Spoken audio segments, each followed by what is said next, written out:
Bismillahirrahmanirrahim. Assalamualaikum warahmatullahi wabarakatuh. Mahasiswa semua, kali ini kita membahas tentang pengetahuan. Apa itu pengetahuan? Kemudian apa saja jenis-jenis pengetahuan? Bagaimana cara memperoleh pengetahuan dan aktivitas apa saja yang bisa kita lakukan untuk mendapatkan pengetahuan? Yang pertama, introduction. Pengetahuan atau knowledge adalah hasil penginderaan manusia atau hasil tahu seseorang terhadap suatu objek melalui panca indera yang dimilikinya. Panca indera manusia guna penginderaan terhadap objek yaitu penglihatan, pendengaran, penciuman, rasa, dan perabaan. Jadi, manusia mendapatkan pengetahuan dari bagaimana dia mengidentifikasi suatu objek menggunakan semua panca indera yang dimilikinya. Jenis-jenis pengetahuan. Di sini ada 3 jenis pengetahuan. Yang pertama adalah pengetahuan deklaratif. Merupakan pengetahuan yang terkait dengan informasi faktual yang diketahui oleh seseorang. Apabila mempelajari tentang volume, bangun ruang, balok, ada tabung juga, ada kerucut, ada bola. Nantinya pengetahuan deklaratif di sini adalah bagaimana seseorang itu mengetahui informasi faktual terkait perbedaan antar bangun ruang tersebut. Kemudian ukuran-ukuran apa saja yang melibatkan perhitungan volume pada bangun ruang. Yang kedua adalah pengetahuan prosedural. Ini merupakan pengetahuan bagaimana seseorang melakukan sesuatu, pengetahuan bagaimana performance seseorang dalam menjalankan langkah-langkah dalam suatu proses. Lanjutan dari pengetahuan deklaratif, untuk pengetahuan prosedural, di sini siswa diharapkan bisa menghitung secara prosedural atau secara urutan atau algoritma volume bangun ruang. Bisa menghitung volume bangun ruang balok, bangun tabung, kerucut, dan seterusnya.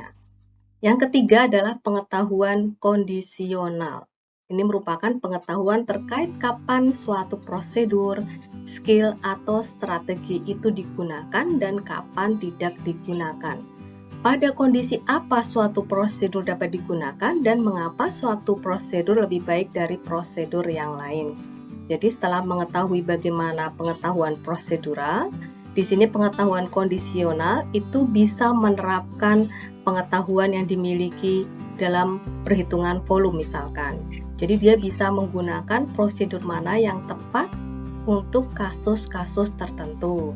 Ada kasus yang bisa mengkombinasikan antara menghitung volume balok dan volume bola apabila bangun ruang yang ditemukan itu gabungan dari antar bentuk bangun ruang. Berikutnya adalah teori bagaimana pengetahuan itu kita peroleh. Yang pertama dari Jean Piaget dengan teori psikologi genetik. Menurut Piaget, pengetahuan diperoleh melalui proses konstruksi dan dekonstruksi. Pengetahuan dibangun setelah dipelajari, dihancurkan, dan dibangun kembali ketika informasi baru ditambahkan ke dalamnya.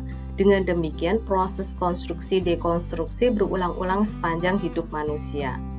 Apabila dalam pembelajaran matematika, kita misalkan seorang siswa ketika di sekolah dasar mengetahui tentang bilangan genap, bilangan ganjil, kemudian meningkat di sekolah menengah pertama, dia mengetahui tentang bilangan asli, bilangan bulat, kemudian bilangan real. Semakin tinggi level pendidikannya, siswa mendapatkan informasi baru di mana informasi yang sebelumnya dimilikinya dikonstruksi, kemudian dekonstruksi untuk mendapatkan pengetahuan yang lebih luas lagi. Berikutnya, teori dari Ausubel dengan teori perolehan pengetahuan dari media. Menurut Ausubel, materi cetak adalah salah satu cara terbaik untuk mendapatkan pengetahuan begitu proses sukarela dimulai. Maksud sukarela di sini ketika seorang berniat untuk belajar, yaitu ketika keputusan untuk belajar antara usia 7 dan 11 tahun. Cara termudah dalam belajar adalah dengan membaca teks dari media belajar. Jadi menurut Ausubel, cara untuk mendapatkan pengetahuan dengan memberikan media belajar sehingga siswa bisa mempelajarinya dari media tersebut. Berikutnya, teori dari Van Dijk dan Keynes dengan teori struktur makro menyatakan bahwa membaca dan memahami teks tertulis adalah proses perolehan pengetahuan. Teori makrostruktur menyatakan bahwa ketika membaca sebuah teks, pembaca dihadapkan pada dua tingkat pemahaman, yaitu mikrostruktur dan makrostruktur. Mikrostruktur di sini mengacu pada pemahaman kata-kata dan proposisi individu yang membentuk teks. Ini tentang struktur kalimat. Untuk bagiannya, struktur makro mengacu pada pemahaman teks secara keseluruhan. Pada tingkat ini, siswa harus memahami makna proposisi sebagai satu kesatuan, bukan sebagai unit individu yang terisolasi. Artinya, kita bersentuhan dengan struktur teks yang dalam. Jadi ada struktur mikro dan struktur makro. Berikutnya, teori dari Vygotsky tentang teori sosiokultural. Psikologi Rusia, Lev Vygotsky ini berfokus pada pentingnya masyarakat dan lingkungan dalam proses memperoleh pengetahuan setiap individu. Menurutnya bahwa anak-anak belajar berdasarkan interaksi sosial mereka. Inilah yang memungkinkan siswa mengembangkan keterampilan kognitif yang nantinya akan diterapkan dalam kehidupan sehari-hari. Apabila dalam pembelajaran matematika, kelas siswa berinteraksi antar siswa. Siswa berinteraksi dengan gurunya.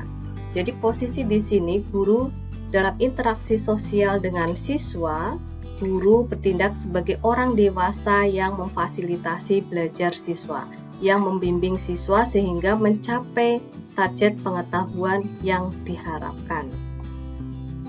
Berikutnya adalah aktivitas mendapatkan pengetahuan. Yang pertama adalah pengalaman.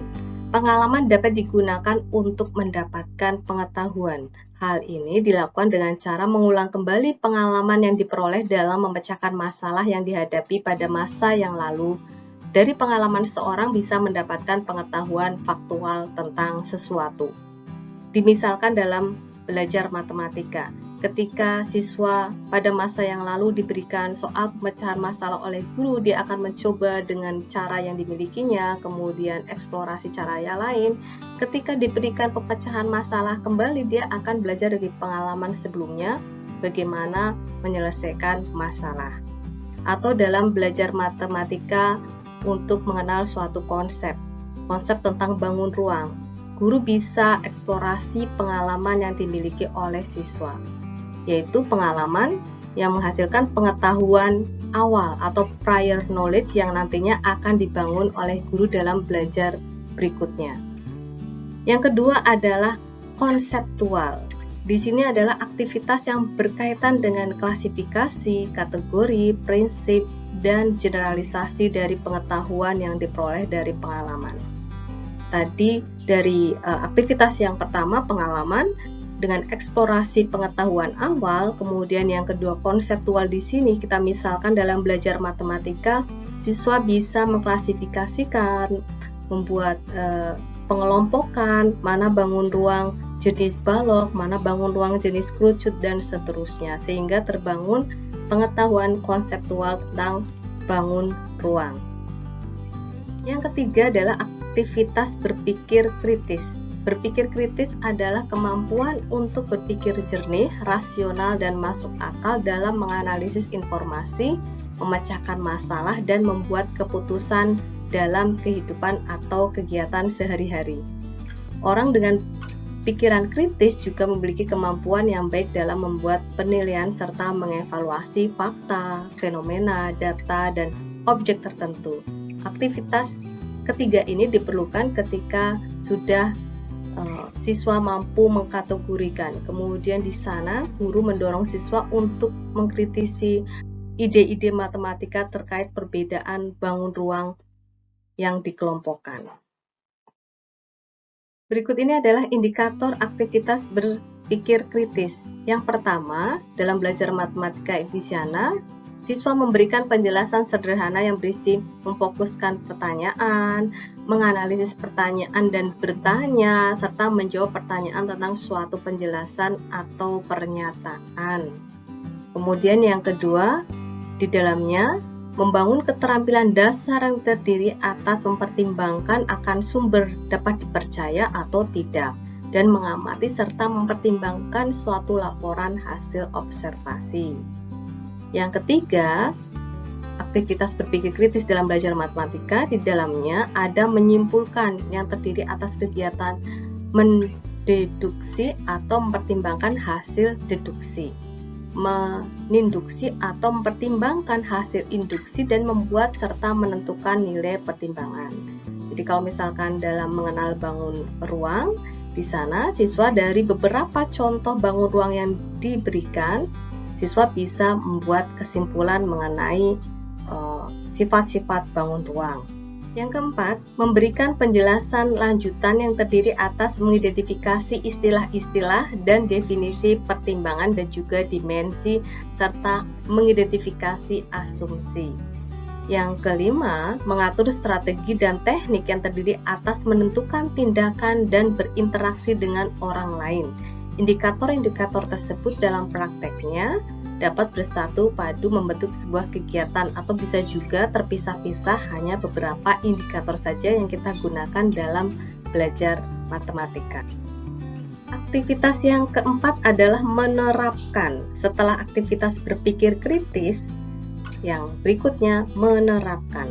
Aktivitas ini menunjukkan seseorang mengaplikasikan pengetahuan yang dimiliki dalam memecahkan masalah.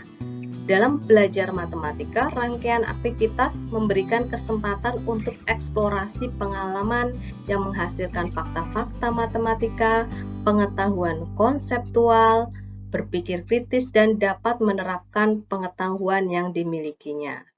Baik, itu adalah 4 aktivitas yang diharapkan bisa kita berikan pada siswa dalam belajar matematika. Yang pertama, kita bisa eksplorasi dari pengalaman, kemudian kedua bisa membangun konseptual dengan aktivitas mengklasifikasikan, mengkategorikan. Kemudian yang ketiga, bagaimana siswa dalam belajar matematika bisa ada di dalamnya aktivitas berpikir kritis, bagaimana desain belajar siswa melibatkan berpikir kritis, bertanya, kemudian menganalisis, menyimpulkan. Kemudian yang keempat, bisa menerapkan. Menerapkan di sini berarti dari proses yang sudah dilalui oleh siswa ketika aktivitas sebelumnya. Di sini siswa mendapatkan pengetahuan di mana kemudian siswa diharapkan menerapkan pengetahuan yang dimilikinya. Jadi pada aktivitas yang keempat, kita perlu mendesain bagaimana siswa bisa menerapkan pengetahuannya, bisa dengan menyajikan kasus-kasus pemecahan masalah. Kalau misalkan dalam bangun ruang, kasusnya kita berikan aktivitas yang melibatkan kemampuan pemecahan masalah di dalamnya. Baik, itu adalah materi kita hari ini tentang pengetahuan. Sekian, terima kasih. Wassalamualaikum warahmatullahi wabarakatuh.